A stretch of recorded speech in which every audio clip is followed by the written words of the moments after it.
Machina Podcast. Episódio de hoje: como usar inteligência artificial no seu dia a dia. Olá, eu sou o Gustavo Fechos, diretor de comunicação na Ex Machina, e hoje estamos aqui com o Luca, que é CEO da Ex Machina, para a gente conversar a respeito de como usar a inteligência artificial no dia a dia. Afinal de contas, são tantas as ferramentas hoje disponíveis que é muito provável, bastante compreensível que a gente se perca em meio a diversas soluções que estão postas hoje no mercado. Bom, a propósito, Luca, já vou te chamar aqui para a gente conversar. A gente está preparando um guia sobre inteligência artificial, uma caixa de ferramentas, assim como a gente costuma dizer, que vai encurtar o caminho de quem precisa conhecer essas soluções. A gente vai tratar de 10 importantes ferramentas que a gente utiliza no nosso dia a dia. Hoje falaremos sobre algumas delas, que tem a ver, inclusive, com os próprios funcionários digitais que a gente aqui na Ex Machina vem desenvolvendo. Bom, Luca, para quem nos ouve, acho que é legal dar um contexto de que nós somos colegas, sócios de duas empresas, que é a plataforma Redigir, que é uma plataforma adaptativa para ensino de escrita, e a Ex Machina, uma agência de funcionários digitais.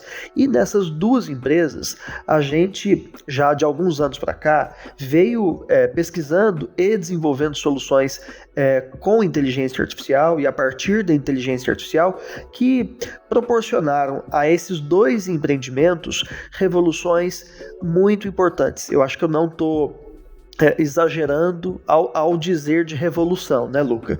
Queria sua ajuda aqui para contar essa história. E aí, o fato é que a gente poderia, de repente, nomear aqui alguns funcionários digitais e compartilhar com quem nos ouve, por exemplo, as soluções do Marvin, do Hermes e da Afrodite, só para já dizer o nome dessas tecnologias que hoje a gente utiliza muito, mas muito frequentemente nos nossos grupos de WhatsApp, inclusive. Bom, fiz aqui uma introdução, Luca, a partir da qual queria que você escolhesse por onde você quer começar. Assunto eu sei que não falta. Vamos lá. Obrigado, Gustavo, pela introdução. Acho que seu apanhado já foi bem construtivo, e obrigado, ouvinte, pelo seu tempo, mas na verdade nosso objetivo aqui hoje é fazer você ganhar mais tempo ainda. Então, acho que ao final desses 20 minutos aqui você vai entender que ganhou algumas horas ou meses, porque tem duas formas da gente aprender, né? A gente pode viver e lutar e errar e descobrir, e a outra é alguém que já teve essa vivência passar pra gente o que aprendeu. Então nosso objetivo aqui é ser bem direto, bem prático, e conseguir passar para vocês o que a gente aprendeu nos últimos anos trabalhando com essa tecnologia que, como o Gustavo disse, transformou tanto a nossa operação, né? E eu acho que a melhor forma de fazer isso é contar a história de como é que nós chegamos aqui. A gente já falou algumas vezes aqui da história da Ex Machina, falamos da Redigir, mas assim, a história dessas ferramentas, dessa caixa de ferramentas que hoje a gente usa para tudo, e na verdade, não só de ferramentas, né, de superpoderes. A gente estava escrevendo uma carta defendendo um investimento no nosso conselho aqui, a gente estava precisando redigir um documento, entendendo inclusive o formato disso, e a gente tem sempre um interlocutor muito qualificado logo lá no grupo para conversar a respeito, que é o Marvin. A gente tem que criar um copy para uma campanha, a gente tem sempre a Afrodite à mão. A gente precisa de alguém com o melhor argumento de venda, o Hermes está sempre lá à mão, mas não nasceu assim, né? A gente aprendeu pela necessidade, aprendeu, como diz Leminski, que distraídos venceremos, né? Não que a gente tivesse distraído de forma nenhuma, mas sem dúvida existe um tanto de virtude e fortuna aí, né? Conseguir pegar a oportunidade quando a oportunidade aparece, mas é muita sorte estar vivo nesse momento da história. Acho que o momento mais interessante da história da humanidade, onde a gente cria outro tipo de inteligência. Ou seja, quanto mais a gente trabalha, mais a gente tem sorte, né, Luca? É basicamente isso. Bom, você vem aqui contando uma historinha, mas eu acho que seria legal a gente dar um passo atrás e perguntar como é que era antes dessas soluções a respeito das quais a gente vai falar aqui agora, desde, sei lá, da Idade da Pedra até o Word, e depois? Então, Gustavo, você conhece o mimeógrafo? Então era assim que a gente fazia tudo. Não, tô brincando. Apesar da gente ser dessa época, a Redigir e o nosso trabalho com inteligência artificial tem aí seus bons 5 anos, né? Acho que quando a gente começou pesquisa nessa direção, com essas novas ferramentas, modelos de linguagem, acho que tem uns bons 3 anos que a gente já trabalha com isso. Antes do ChatGPT, né? Quando a gente teve acesso ainda a GPT-3, que era apenas para pesquisa, a gente precisava ser aprovado pela OpenAI e defender qual que era a pesquisa que a gente queria construir com aquela ferramenta. E por a gente trabalhar com linguagem, por trabalhar com ensino de escrita, foi muito natural para a gente aplicar para ter acesso a um modelo de linguagem, né? Então, mas não existia interface, não existia Playground, não existia ChatGPT, não existia lugar nenhum que você conseguia logar para utilizar essas ferramentas. O que existia era, nossa equipe de tecnologia, de pesquisa e desenvolvimento, sempre muito vidrada em novidades, que construiu um plugin dentro do Word, onde a gente tinha não um modelo de chat, igual veio o ChatGPT depois, mas um modelo de completar. Então você dava o início do prompt, ele continuava a partir dali. Então até a própria construção de prompt era diferente. Não era uma coisa como você estivesse debatendo com alguém. Você tinha uma chance ali de pedir para completar e ele te dava 2, 3, 4 respostas, dependia de quantos você configurasse lá. E a gente rapidamente entendeu que algo muito, muito fundamental estava acontecendo ali, né? Você, Gustavo, como professor de língua portuguesa, professor de redação, de literatura, quando a gente te cutucou e falou, olha só, Gustavo, isso aqui foi um robô que criou. O que você pensou? Tenta caminhar aí com a sua memória para quando você viu a primeira vez, quando você teve acesso a um texto que foi escrito por um robô e a gente falou, Gustavo, não é humano que fez isso aqui. Luca, eu não sei se publicava em voz alta o que eu pensei naquela época, porque a gente vinha numa tentativa de longa data, né, para conseguir redatores mesmo, para posicionamento em SEO ali na Redigir, enfim, um sofrimento danado. E quando a gente teve as nossas primeiras experiências de escrita por uma finalidade específica, né, de um teste empírico que a gente fez, foi realmente muito impressionante o resultado a que tivemos acesso já naquela época, em face do alto grau de exigência que a gente sempre cultivou numa empresa destinada à redação. Então, o meu testemunho aqui como diretor pedagógico lá da plataforma Redigir é de que desde aquela época, né, o que dirá agora, a gente sempre se impressionou muito positivamente com os resultados de proficiência linguística, discursiva, textual que esses modelos já eram capazes de apresentar. E eu acho que a gente estava, mais uma vez, da questão da virtude e fortuna, né, lugar certo na hora certa. Se a gente não tivesse numa empresa que tem essa exigência, que tem esse problema, que tem essa pesquisa, talvez a gente até tivesse acesso à tecnologia, mas, sem um objetivo claro, sem um lugar onde você quer chegar, é até difícil testar, né? Você não cria metodologia para testar, e se você não cria metodologia, um teste para de fazer sentido depois do outro. Aquela busca incessante por algo, primeiro você tem que definir onde você quer chegar. E a gente tinha alguns algos, né, para descobrir o quão bem isso consegue corrigir texto ou interpretar texto, quanto isso é legal produzindo texto em português. A gente consegue produzir textos, e aí, desafios da própria tecnologia, né, com mais de 500 palavras, porque para SEO a gente precisa de 1.000, 1.500, 2.000 palavras. SEO é Search Engine Optimization, gente, é como a gente trabalha o algoritmo do Google para aparecer nas buscas. Então é importante se produzir conteúdo. A gente era filho ali daquele contexto muito limitado. E eu acho que isso nos trouxe um conhecimento que vai ser impossível ser adquirido de outra forma. Óbvio, a tecnologia muda e deixa de ser relevante, afinal de contas, para que você tem que aprender várias técnicas para o prompt ficar condensado, se hoje você tem uma janela de contexto de 128 mil tokens, ou então 1 milhão de tokens na Gemini. Mas ao fazer isso tudo, ao conviver com essas deficiências da tecnologia, entender como ela estava melhorando, a gente conseguiu entender de forma bem profunda a tecnologia em si. e ser muito mais competente em usar ela agora que as limitações elas desapareceram. Isso vai prosseguir, porque a gente só está no início, né, desse ciclo de tecnologia que vem a revolucionar como a gente entende o mundo e como a gente entende computação no mínimo. Então, tudo começou lá no Word, tudo começou com só uma ferramenta de completar, no GPT-3, que era um modelo caríssimo, lento e, bem, não estava disponível para o público, né? E aí, no final do ano de 2000 isso foi 21, 22, nossa, os anos eles vão se misturando aqui, mas sai o ChatGPT. E aí o mundo começa a ter um gostinho daquilo que a gente já estava utilizando há algum tempo, né? A gente via empresas como a Jasper ser investida por bilhões de dólares, a gente olhava e falava, gente, isso aqui é basicamente a GPT-3, com uma casquinha diferente, por que vale tanto? E aí veio o ChatGPT disponibilizando um novo modelo, a GPT 3.5, em formato de chat, para todo mundo. E aí outras portas se abriram, a gente começou a trabalhar internamente a necessidade de todo mundo utilizar aquela ferramenta. Criamos uma conta para a empresa inteira e falamos, gente, isso aqui ajuda a escrever e-mail, ajuda a organizar informação, vamos utilizar. E convivendo com as deficiências da tecnologia, convivendo com janelas de contexto ainda muito limitadas e com a GPT 3.5, né, que era ainda bem aquém do que a gente hoje tem com a GPT-4o.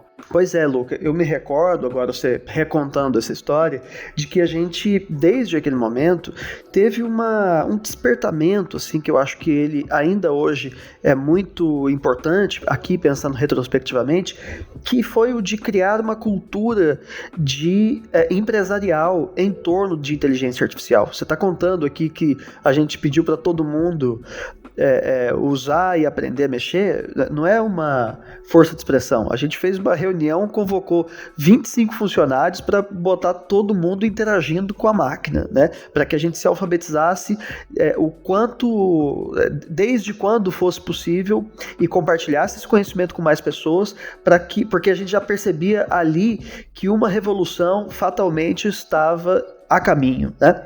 Então, acho que isso é legal porque hoje, evidentemente, a gente não tem mais essas complexidades de acesso. A gente pode, no próprio WhatsApp, interagir com a tecnologia de uma forma absolutamente espontânea, né? Então, é legal a gente, de repente, encaminhar-se a este lugar, Luca, que é contar como que nessa breve história, digamos assim, do século XXI, a gente saiu de um lugar de difícil acesso para pesquisa e desenvolvimento com inteligência artificial, e agora a gente tem produto e funcionário digital à mão, né, com uma usabilidade muito mais fácil, inclusive para a gente implementar culturas empresariais novas que vão melhorar e otimizar os processos. Vamos chegar lá. Desculpem se eu tô me alongando aqui, mas o filho é nosso, então se alguém for contar a história, tem que ser a gente, tem que ser direito. Antes da gente ter a experiência do primeiro funcionário digital no WhatsApp, a gente teve que criar o funcionário digital, né? E a Ex Machina nasce disso daí. Quando a gente conseguiu dar um passo do Word pro ChatGPT, do ChatGPT nós fomos pro Playground, que era uma solução profissional, que é basicamente onde a OpenAI cria o ChatGPT. É como se fosse o ChatGPT sem o resto da gordura que ela coloca por cima para ser uma ferramenta generalista, que vai tornar ela, bem, mediana para tudo, mas poderia ser muito melhor para propósitos específicos.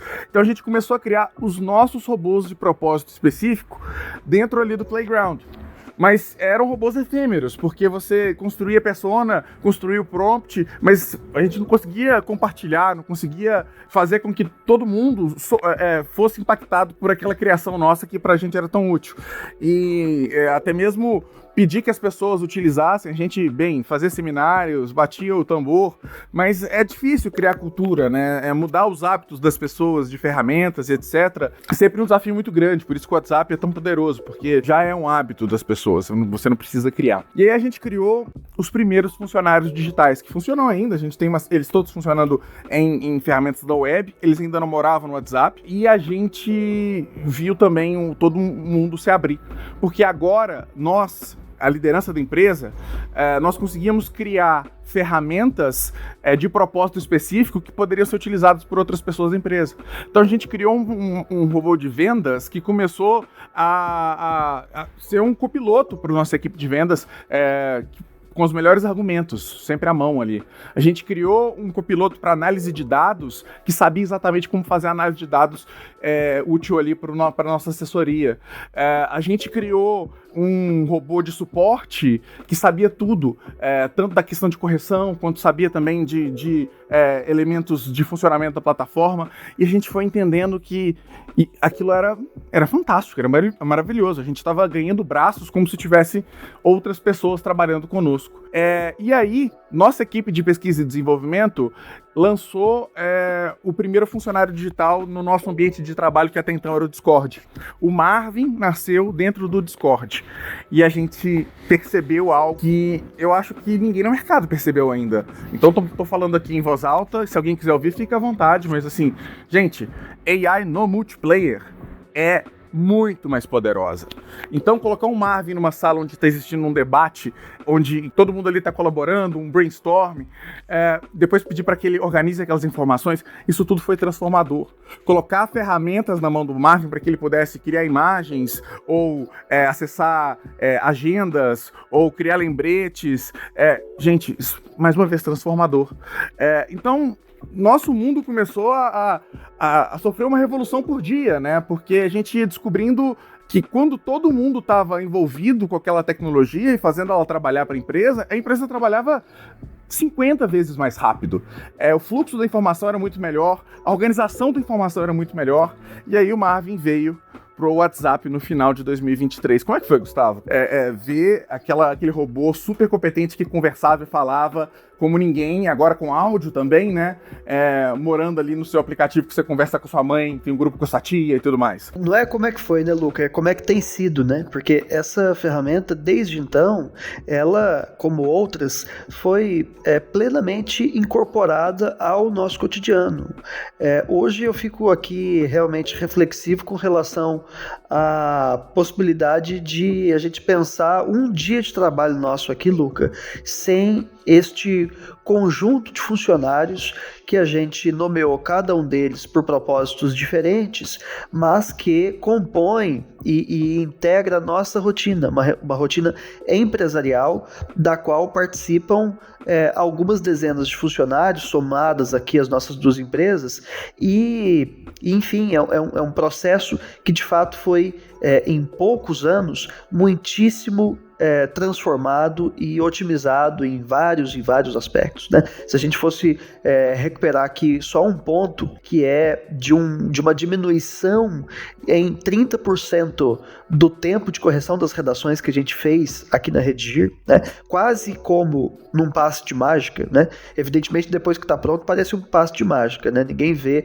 o tempo de dedicação e desenvolvimento de tecnologia, de pesquisa, para a gente chegar a esse resultado, mas hoje a gente já mediu e calibrou ferramentas que transformaram o coração do nosso negócio de forma muito importante. Então, Luca, talvez seja o momento de a gente passar aqui brevemente no episódio anterior, Luca, para quem nos ouve aqui de forma continuada, a gente contou da novidade deste novo portal de produtos, serviços e informação atualizada sobre inteligência artificial, que é o xmachina.ai. Talvez faça sentido, Luca, a gente se encaminhar ali para aquela aba, né, aquele menu de funcionários digitais, para a gente falar, já em clima de despedida aqui, brevemente, a respeito do Marvin, acerca do qual a gente veio falando aqui, foi nosso primeiro FD, do Hermes e da Afrodite, só para a gente despertar o conhecimento das pessoas para que elas próprias pesquisem e interajam com cada um desses funcionários a partir ali do nosso site. Você podia, de repente, Luca, contar para a gente o que faz o Hermes? Então, Gustavo, eu acho que vale a pena nesse momento até esquecer um pouco o nome Marvin, Afrodite e Hermes e falar o que esses funcionários significam, porque na verdade ele pode ter o nome que você quiser e pode ser um funcionário da sua empresa. Igual a gente tem vários clientes nossos com a Bela, com a Isa, com a Temis, com o Rui, enfim, com a Rita, com a Sofia. A gente tem uma série de clientes com uma série de funcionários digitais em uma série de papéis, mas o Hermes é um vendedor digital. O Hermes, ele tem toda a técnica de venda de um vendedor super bem treinado e, assim, super bem treinado, a gente está falando de 5 anos de experiência vendendo. Com uma habilidade linguística que, bem, eu não acho que exista outro ser humano ou que exista algum ser humano que consiga competir, porque ele tem sempre uma resposta na ponta da língua, que consegue articular o que qualquer pessoa fale com ele com o objetivo dele de te vender a solução. Então, no caso da Ex Machina, ele está ali para mostrar as vantagens de um funcionário digital, mas ele pode te ajudar a vender, bem, qual que é o seu serviço? É pão? É bolo? É caçamba? É maquiagem? É jaleco? Enfim, o que você imaginar, o Hermes pode ouvir o cliente, pegar as informações, responder da melhor forma possível, converter, qualificar, fazer todo o arco de atendimento, utilizando áudio, utilizando texto, depois pegar isso tudo e lançar num CRM, onde está tudo organizadinho para você. Então, esse é um vendedor digital.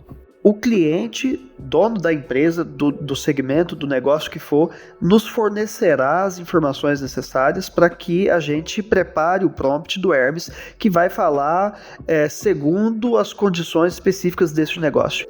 Já vi pessoas, Luca, nessa nossa interação, que tem, por exemplo, algum receio com relação a segredo de negócio, segredo industrial e tal. A gente prepara o Hermes para dizer rigorosamente o que pode, né? No limite daquilo que convém, com uma capacidade argumentativa de especialista em venda. A gente não está falando de alguém que vai treinar ou tentar pela primeira vez, né? Existe técnica de venda que está inserida no prompt que faz com que o Hermes, que, como você bem disse, Luca, pode falar sobre que empresa for e pode chamar o nome que você desejar, faz com que o Hermes dialogue de forma muito competente com qualquer pessoa que interaja no WhatsApp com ele e, quem sabe, nem mesmo perceberá que se trata de um funcionário digital se a gente não contar. E agora, Luca, de repente a gente pudesse falar aqui da Afrodite. Para que mais a Afrodite, de repente, diferentemente do Hermes, pode nos ajudar? Bem, a Afrodite, ela não uma funcionária digital que está ali na interlocução com o público geral, no WhatsApp da empresa, na home do site. Ela é um copiloto. Ela é um copiloto que funciona internamente, funciona para a sua equipe. Ela multiplica a capacidade da sua equipe produzir. Então, ela, inserida nos grupos, conhece todo o copy, todo o discurso da sua empresa, a forma de trabalhar, todo o texto que está no seu site, todo o texto que está na sua landing page, sabe exatamente como que a sua empresa se comunica, e ela está ali para ajudar a produzir peças publicitárias, para produzir campanhas de Instagram, para produzir roteiros de vídeo. Ela pode, inclusive, ser argumentada com ferramentas de criação de músicas, também feitas por AI. Se não te contam que foram feitas por AI, você não acredita. Ela cria imagens, então ela pode criar o copy do post do Instagram, o arco de comunicação, pode ajudar a responder os comentários e pode criar a imagem que vai para o post. Então, assim, é uma ferramenta inserido nos grupos de comunicação, tanto de empresas quanto de profissionais liberais, ou até mesmo na interlocução com uma agência. Gente, é muito poderoso, porque vários áudios de WhatsApp se transformam em peças que se transformam, peças revisadas, né? Com português todo bonitinho, já com um brainstorming ali a respeito de SEO e em técnica de cauda longa, enfim, o que você definir, ela tá ali para te ajudar a produzir conteúdo, processar informação, organizar conteúdo, e é um excepcional copiloto de marketing. Eu acho que talvez eu, por ser um profissional de comunicação, diretor de comunicação na Redigir há tanto tempo, eu sou mais impactado por isso tudo, né? Eu vejo o antes e o depois, que assim, parece que a gente, o antes de Afrodite parece, sei lá, 1900, e agora a gente tá de fato no século XXI, sabe? Ô Luca, olha, eu espero que quem nos presenteou com a sua audiência até aqui tenha também o despertamento de ir lá em exmachina.ai para conhecer não só o Marvin, o Hermes e a Afrodite, mas tantos outros funcionários digitais ali já disponíveis para a sua interação. A gente terá muita satisfação e disponibilidade em te atender, de escutar. Vá lá, converse com o Hermes, certamente você vai se surpreender. Bom, Luca, queria encaminhar aqui a nossa conversa ao final, dizendo mais uma vez para que você esteja atento à sua caixa de e-mail, às nossas redes sociais. Muito em breve, nas próximas semanas, a gente lança um e-book importante, um guia de tecnologia e inteligência artificial com as ferramentas mais importantes deste presente século. Muito obrigado, um abraço, pessoal. É isso aí, pessoal. Como eu disse, o objetivo era fazer vocês ganharem tempo. Então, aqui em alguns minutos, a gente contou como, na prática, isso transformou o nosso dia a dia de trabalho. E agora a gente está organizando isso tudo num guia com as principais ferramentas que nós usamos diariamente aqui, com tutoriais de como utilizar cada uma delas, os links, etc., para que você não tenha aqui no Twitter, pesquisar, testar, descobrir qual que é melhor, descobrir como é que funciona. Enfim, tudo compilado num lugar só. Isso vem acompanhado de um funcionário digital que também pode te ajudar com isso, pode ser um copiloto. Então, se tiver com preguiça de ler, manda uma mensagem para ele, fala que eu queria saber como usar, sei lá, o Eleven Labs, e ele vai te poder te explicar também bonitinho, da forma mais prática da face da Terra. E visita lá o nosso site, xmachina.ai, você poderá conversar com o Hermes, já entender como é que um vendedor digital pode transformar o seu negócio, então o negócio de alguém que você conheça. Pode conversar com a Afrodite, vai entender como é que esse copiloto pode ser muito poderoso para qualquer tipo de profissional ou ramo, empresas pequenas, é um produto super barato, super assim, acessível para todo mundo. Converse com a Afrodite, você vai também surpreender. E o Marvin tá lá disponível, também ele é nosso copiloto de tudo aqui, ele tem um pouquinho de cada habilidade. Óbvio, quando a gente faz um Marvin para você, uma Afrodite, um Hermes para você, aí ele realmente passa de nível, né? Aí ele realmente consegue ser muito mais útil. Mas falando com o Marvin através lá do nosso site, você já tem um gostinho do que é viver no futuro, né? Onde a gente conversa com inteligências artificiais até virar amigo, se deixar. Obrigado, gente. Tchau, tchau.